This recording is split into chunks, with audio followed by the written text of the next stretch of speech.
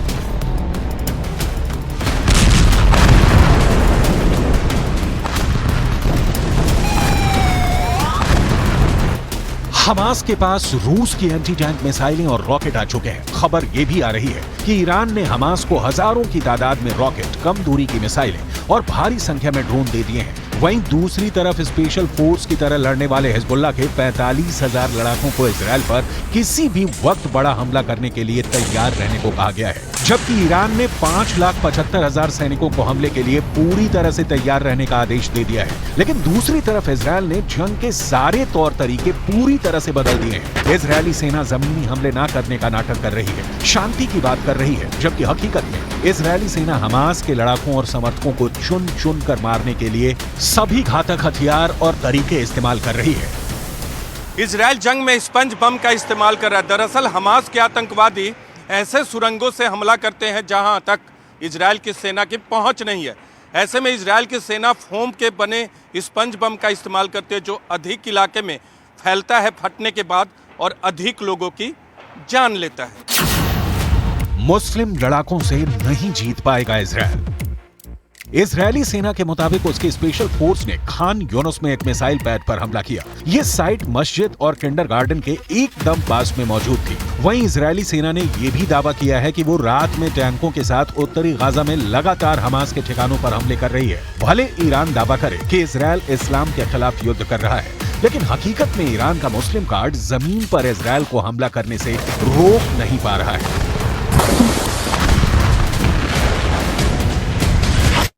Hamas बंधक बनाए करीब 200 लोगों में से सिविलियन की रिहाई के लिए तैयार है, लेकिन इसके एवज में हमास ने जो मांग की है वो है इजरायल के जेलों में बंद 6,000 फिलिस्तीनियों की रिहाई। बंधकों की रिहाई का फैसला हमास ने ईरान के जरिए मॉस्को में सुनाया। ईरान के विदेश मंत्री को लेकर हमास के नेता मॉस्को पहुंचे, व्लादिमीर पुतिन से मुलाकात की। बंधकों को हथियार की तरह इस्तेमाल करने की ट्रेनिंग हमास को ईरान ने ही दी।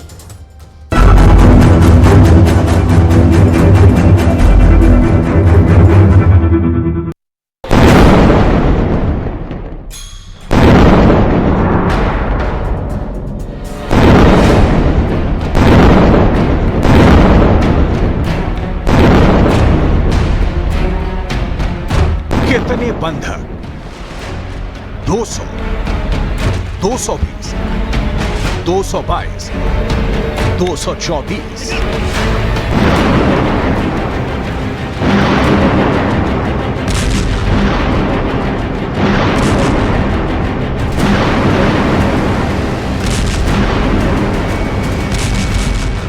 गाजा पट्टी की जलती जमीन के नीचे बनी सुरंगों में हमास के आतंकवादियों ने कितने विदेशियों को कैद किया है, एग्जैक्ट आंकड़ा किसी के पास नहीं है।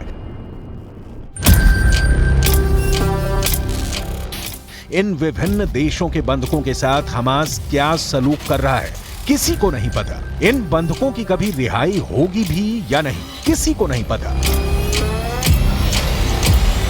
इन बंधकों की लाशें भी इनके परिजनों तक पहुंचेंगी या नहीं, किसी को नहीं पता। मौत की भट्ठी में जिंदगी के लिए तरसते बंधकों का क्या होगा? 7 अक्टूबर की सुबह इजरायल के इलाकों में हमास यमराज बनकर प्रकट हुआ। गोली मारी, गला काटा, जला दिया और करीब 222 लोगों को बंधक बनाकर गाजा पट्टी ले गया।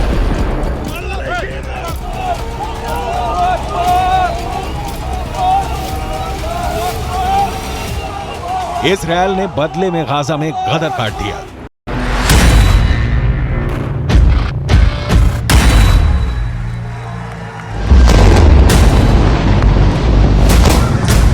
लेकिन इन 222 लोगों की जान तलवार की नोक पर अब तक लटकी हुई है। 5 देशों में इस वक्त इन हमास के बंधक बनाए गए लोगों की रिहाई के लिए बातचीत चल रही है।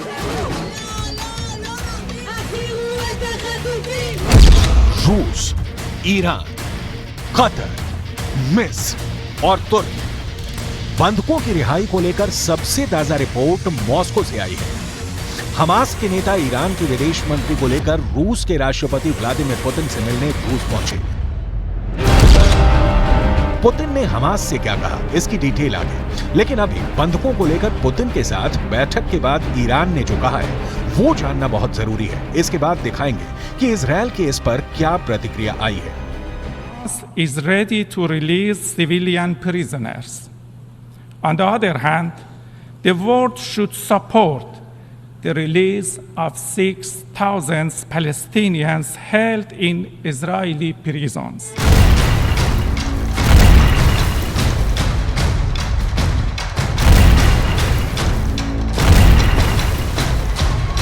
सीधा और बहुत साफ मैसेज है बेंयामिन नेतन्याहू को। ईरान ने क्लियर कर दिया है कि बंधकों के बदले सीज फायर नहीं, मतलब युद्ध बंद नहीं, बल्कि 6,000 फिलिस्तीनियों के इजरायल से रिहाई हो।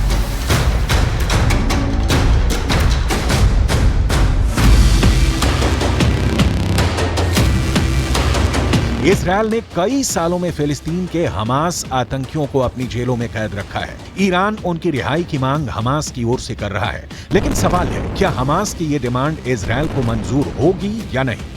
युद्ध में कूदने की धमकी देने वाला, हमास को फंडिंग और ट्रेनिंग देने वाले ईरान के बोल मॉस्को में क्यों बदल गए, इसकी चर्चा आगे करेंगे।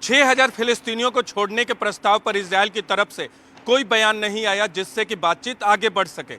इजरायल ने बस इतना कहा कि वो एक्शन में है। इस बीच खबर आती है कि बंधकों में 50 लोगों की मौत हो गई है। हमास की तरफ से ऐसा दावा किया गया कि इजरायल के हमले में ये मौतें हुई हैं, लेकिन आधिकारिक पुष्टि 50 बंधकों की मौत की अब तक नहीं हुई। ईरान 6,000 फिलिस्तीनियों को छोड़ने की शर्त पर बंधकों की रिहाई की बात कह रहा है, लेकिन उसे इस बात का ख्याल नहीं कि जो बंधक बने हैं वो सभी इजरायली तो नहीं। गाजा पट्टी में मर रहे हर सिविलियन और बच्चे की मौत पर दुनिया मातम में है।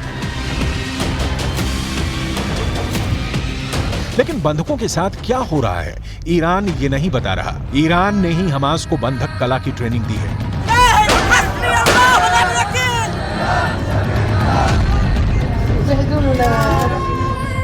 और अब ईरान ही ये सारा ड्रामा रच रहा है।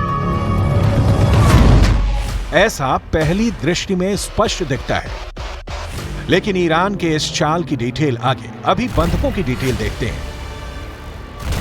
इजरायल के मुताबिक 138 बंधकों के पास विदेशी पासपोर्ट है। कई लोग दोहरी नागरिकता वाले हैं। इनमें 15 अर्जेंटीना के हैं, 12 अमेरिकी हैं, 6 फ्रेंच हैं, 6 रूस के नागरिक हैं, 1 चीन का नागरिक है, 1 श्रीलंका का है, 2 तंजानिया के हैं और 2 फिलीपींस से हैं।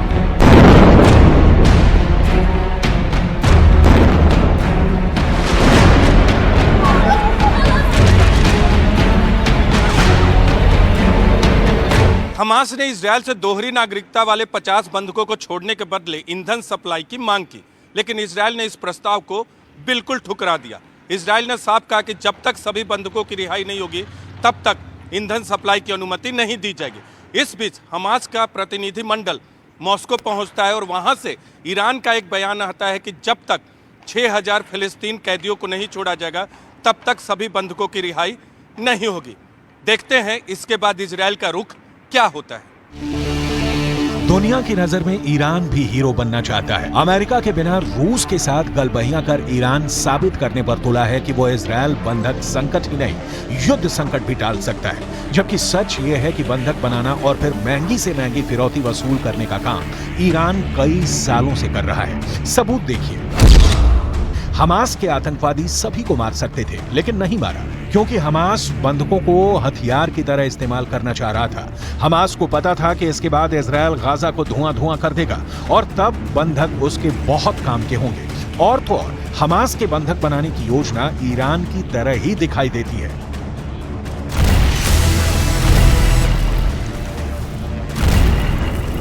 ईरान बंधकों का कूटनीतिक इस्तेमाल कर आर्थिक फायदे उठाने के लिए बदनाम रहा है।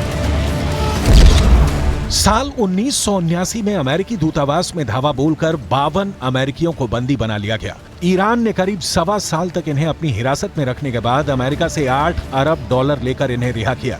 साल 2015 में ईरान ने अमेरिका के 5 नागरिकों को बंदी बना लिया और उन्हें 2023 में छोड़ा। इसके एवज में भी अमेरिका को ईरान के जब्त किए गए $6 अरब लौटाने को मजबूर होना पड़ा। मतलब 7 अक्टूबर को हमास लोगों को बंधक बनाकर गाजा पट्टी लाएगा। इसकी स्क्रिप्ट ईरान ने ही लिखी थी और अब सामने आकर बंधकों के नाम पर बार्गेनिंग कर रहा है। एक तरफ ईरान के मिलिट्री लीडर खुलेआम ऐलान कर रहे हैं कि इजरायल गाजा में घुसकर देखे तबाह हो जाएगा। ईरान के इस्लामिक रेवोल्यूशनरी गार्ड्स कॉर्प्स के commander in chief general Hossain सलामी को सुनिए। इजरायल बमबारी के अलावा कुछ नहीं कर सकता। अगर वो जमीन पर आएंगे तो उन्हें निगल लिया जाएगा। गाजा का ड्रैगन उन्हें खा जाएगा। अगर वो गाजा में कदम रखेंगे तो उन्हें वहीं दफनाया जाएगा। इसीलिए उनके पास कोई रास्ता नहीं है। उन्हें लगता है कि वो अपराध करके हार की भरपाई कर सकते।